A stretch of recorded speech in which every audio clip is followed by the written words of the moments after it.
Hey, what's up, guys? Good morning. Hope everyone's doing well. We're continuing our series talking about suicide prevention and awareness this week.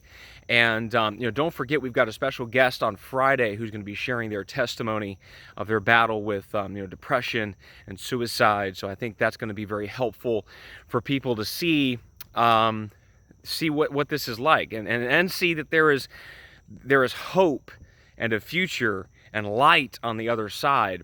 Definitely share, like, comment.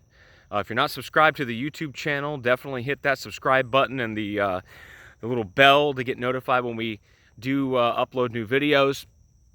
But today I want to talk a little bit about perspective. Perspective is something I think a lot of us fail.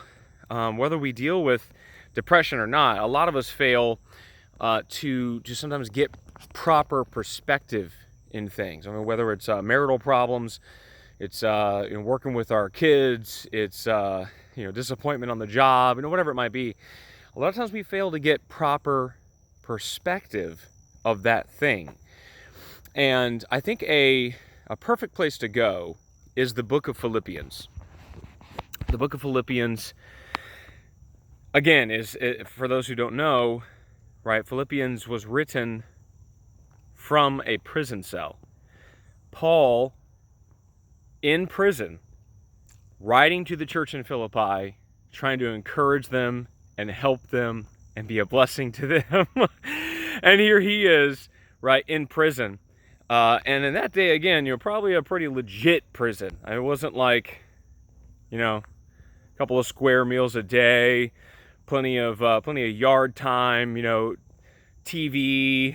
I'm pretty sure he didn't have that stuff. Probably had rats crawling all over him, roaches and all kinds of nastiness. Probably very easy to get sick and die in there, potentially. Or maybe it was just a house arrest, but again, in prison, in shackles, and yet writing to give encouragement to others.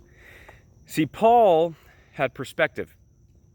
Paul said, if in this life only I have hope, I am above all men most miserable, or to be pitied, depending on your translation that you're reading. But first and foremost, for those that don't have hope in Christ, for those that don't have a relationship with Christ, and you can go back and watch some of the sermons and series on our website, or you can tune into the YouTube channel, and you'll get some teaching and training, and know that there's a difference between a relationship with Christ. There's a difference between that mentality of Christianity and attending services, right? When I say in relationship with Christ, or in Christ, or walking with Christ, or that kind of thing, I don't mean just attending church services once a week or maybe a couple times a week.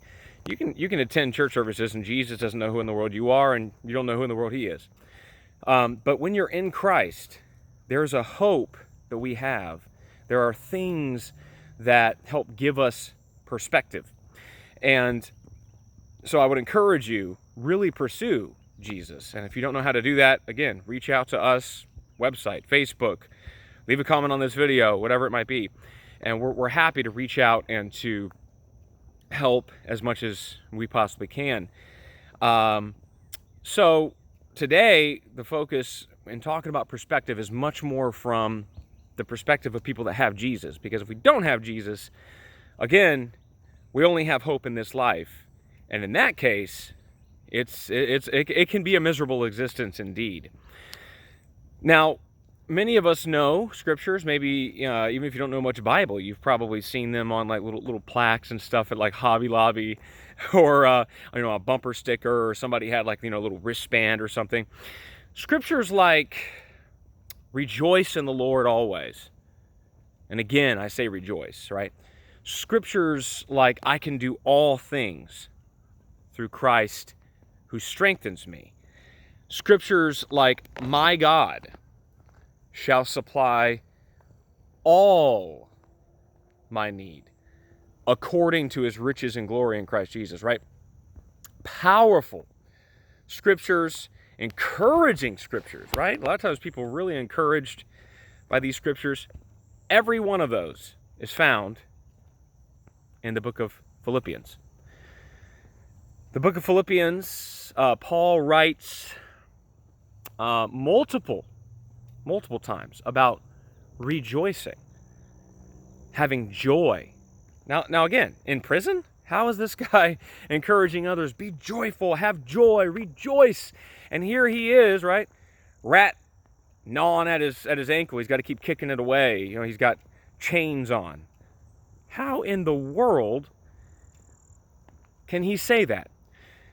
One of the scriptures that we find in Philippians 4:7, I believe it is. It says, "The peace of God that passes all understanding." And in the CEV, it says it will control, right?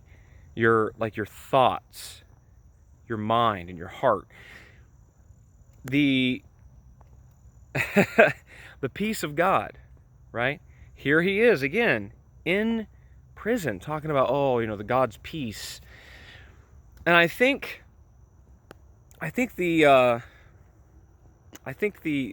key, the hope of this, the real challenge as well. It is a challenge when things are going wrong, things are going bad.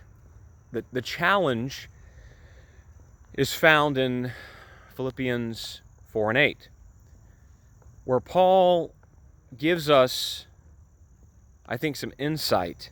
He wasn't specifically talking about depression, suicide. He was talking in general. But I'm sure that he, sitting there night after night in prison, I'm sure that depression was something that tried to creep into his spirit.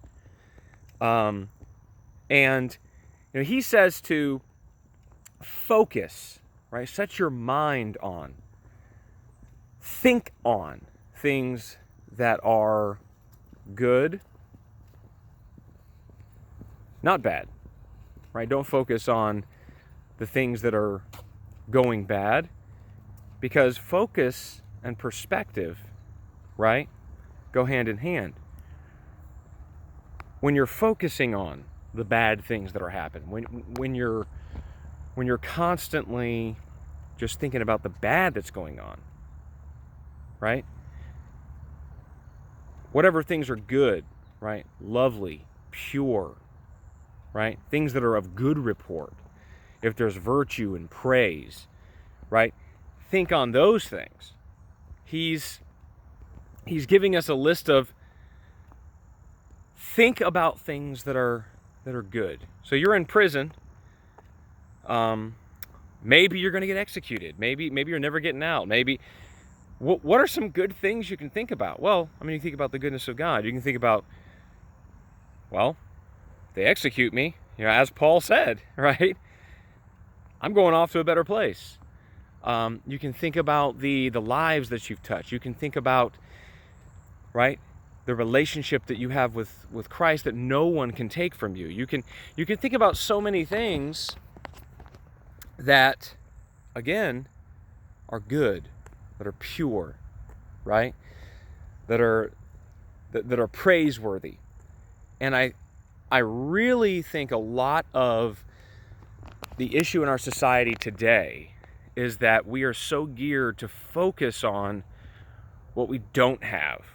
And we talked about social media yesterday, and it really facilitates a lot of this. Look at that person. I'm pushing 30, and they're 30, and look, they're running a multi-million-dollar business, and I'm still stuck. Fill in the blank. Right? And so, what do you focus on? You don't focus on, well, but what do you have? What are the good things in your life? No, you focus on, you don't have that thing that they seem to have. Now, you don't know. They might have posted that picture of them on that yacht and looking great, beautiful sky, out fishing,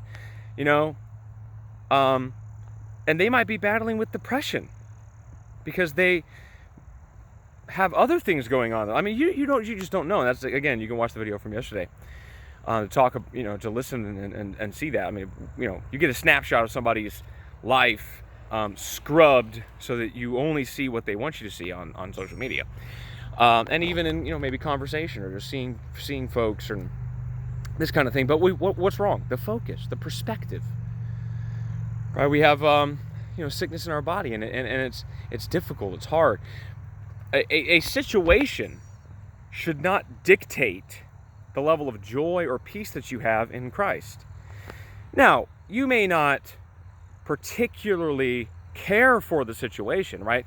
In Acts, when Paul's talking to Agrippa, and Agrippa's like, "Do you think you can in such a short time persuade me to be a Christian?"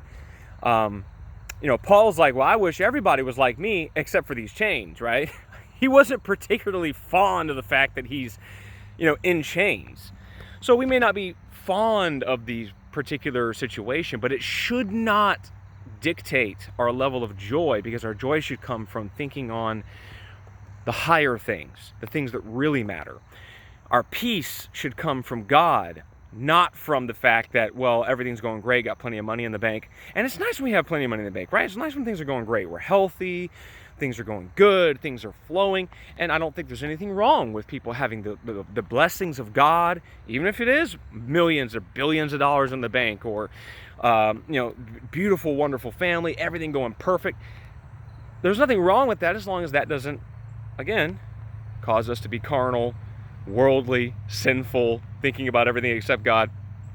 But we need to focus, and we need to have perspective. When things are not going right in your life, and there are times that they will not. Jesus said you're going to have trying times. You're going to have trial. You're going to have tribulation. Here Paul is writing a letter from prison.